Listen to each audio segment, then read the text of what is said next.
What's going on, everyone, and welcome to Movie Emporium's TV review of the new Netflix original series, Shadow and Bone. This series, of course, is created by Heisserer and based off the series of books by Leigh Bardugo. Now, before we begin, if you like this channel, awesome, hit the subscribe button to join Movie Emporium, hit that notification bell at the top to find out what's coming next. If you like this video, awesome, hit that like button, as well as comment below any video to watch, including this one.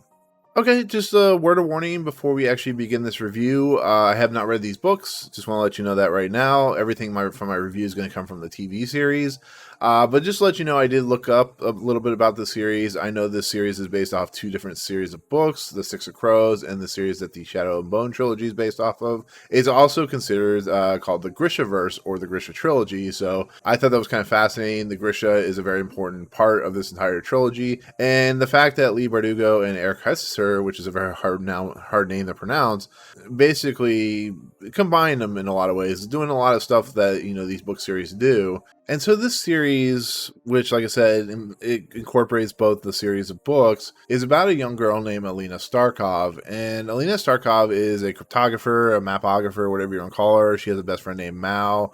She's an individual that is not really looked upon as really much of anything, because when she was an orphan, she's trained to be a soldier for this country called Roscoe, which is very inspired, according to Leigh Bardugo, of Stalin Russian, which makes a lot of sense because of the, you know, the USSR and that whole kind of collapse of it and stuff like that, and, you know, the European Union. But anyways, she and Mal decide they're going to escape to the other side of this thing called the Fold. Now, if you don't know anything about this series like I didn't, the Fold is very similar to something like the Game of Thrones, where the ice wall, where this thing is keeping both sides of this country, of this world, basically away from each other. It's basically like if two armies had a dividing line and each one wanted to try and figure out how to break down that dividing line to take down the other area. So it's very much inspired by like wars and stuff like that. And so when Mal and Alina try to go over to the other side, and this is after they met this character named General Kiergan, who of course is played by Ben Barnes, we have an attack on the skiff that they're on, and this is when Alina, this is not spoiling anything because it's in the trailers, this is when Alina's powers, her Grisha powers, which I'll get into in a second, basically open up, and she is what was called a sun summoner, which has never been seen or is been considered a myth, where she has the ability to harness powers of the sun, the light and the strength of it, and she saves everyone. And we find out that both sides of this fold want her for their kind of powerful armies and stuff like that.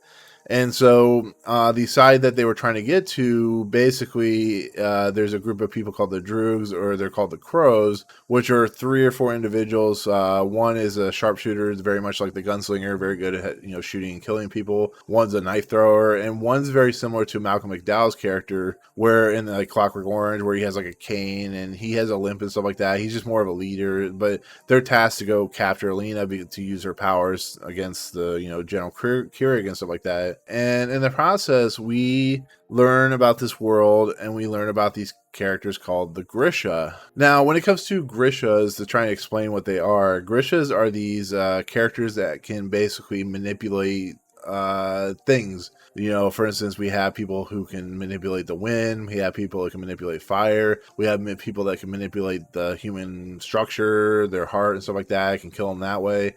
There's stuff that, you know, like for instance, Sun Summoner, which is what the Alina character is. And then we, of course, have one other woman who's like a tailor of some sort who can make people look good and stuff like that. But they're in essence called Grisha, and that's why it's called the Grishaverse, because it's about these meta-human style characters. But I was watching this series as I moved along, and the first thing that came to my mind as soon as I saw them is, this is probably not intentional. Maybe it is. Maybe Leigh Bardugo is very much into anime. But they look very much like Benders from Last Airbender. The way they act, the way they move, they use their hands to, like, for instance, like the guy with the ability to use fires doing like this, and then there's the guys going like this, and it's just a lot of stuff feels very inspired by Last Airbender with how they manipulate the different ways around the world. And I thought that was really fascinating. I thought it was really kind of a cool aesthetic, but like I said, it felt really kind of samey in a lot of aspects. But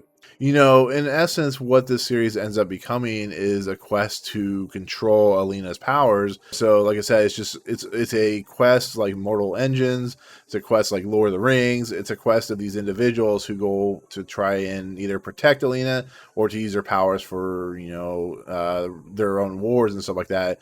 And when it comes to a series like this, I'm always under the fascination of how do you present a series like this, and the simple fact of you look at stuff like The Hunger Games, you look at stuff like Lord of the Rings or Mortal Engines or any of these young adult / young kid franchises, and how do you kind of break it down that so that not only do people like myself who have never read the books are able to understand the lore and the kind of ideas, but how do you make it also for the individual who not only loves the series, but wants something that feels tactile and feels whole to what they've experienced in the books? And I still think to this day that Peter Jackson's Lord of the Rings has done the best job of that. After reading Lord of the Rings, you can truly get a good grasp and sense of the world around it. So a series like this getting, a TV series instead of just like a movie really helps, unlike Mortal Engines, which didn't help it at all. And so this series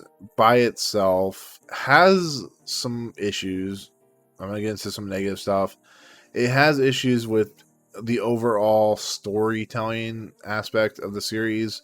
And what I mean by that is the Grishas being so similar to Benders is something that makes the characters themselves not necessarily original or exciting or attractive in a lot of aspects, in the simple fact that you've seen it done a million times before, but I think it's still entertaining to watch them do what they need to do. This world is going to feel entirely familiar in a lot of aspects. It's just done with a more fantastical, mythical, magical approach that doesn't entirely feel 100% whole. But with that said, it's a really strange series because I was still completely enthralled through the entire first season on just the actors alone, who I think do a really nice job. We have, like I said, Jessie Leigh, who plays Alina Starkov, who is kind of a revelation as an actress. I think she does a really nice job. She's a girl that's getting pulled in 100 billion different directions, and to watch her starting to harness this sun summoner ability is a lot of fun. And I think that's why series like The Last Airbender were so popular, is because these characters have a lot of